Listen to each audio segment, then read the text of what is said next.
Merriam-Webster defines freedom as the power to do what you want to do, the quality or state of being free, such as the absence of necessity, coercion, or constraint in choice or action, unrestricted use.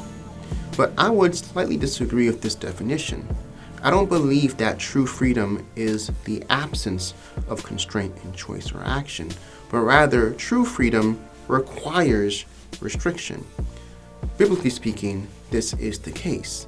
Check out the very first command God gives to Adam.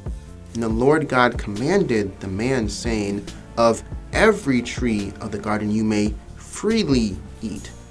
Again, illustrating that God is a God of freedom. You have the freedom to eat from whatever tree that you want.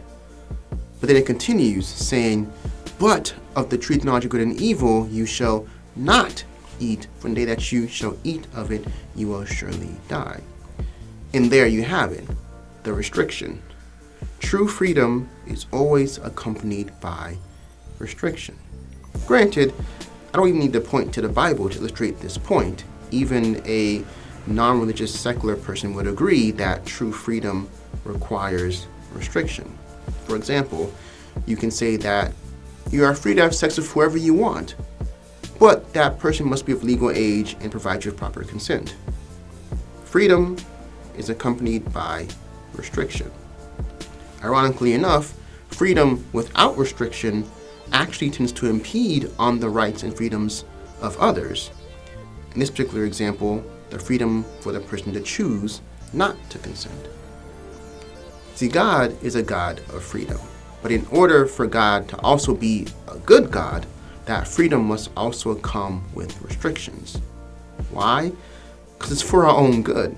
The laws of God are not to restrict us from enjoying life, but rather the restrictions are what enables us to enjoy life to its fullest.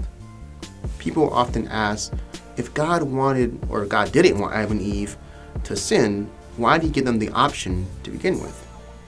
Well, it's because God is a God of freedom. God gave them the freedom to obey or disobey.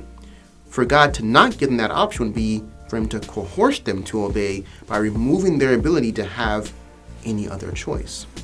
And that's not liberty, that's not freedom, and more importantly, that's not love. God is a God of love, and the cornerstone and foundation of love is, you guessed it, freedom. And as always, think on these things.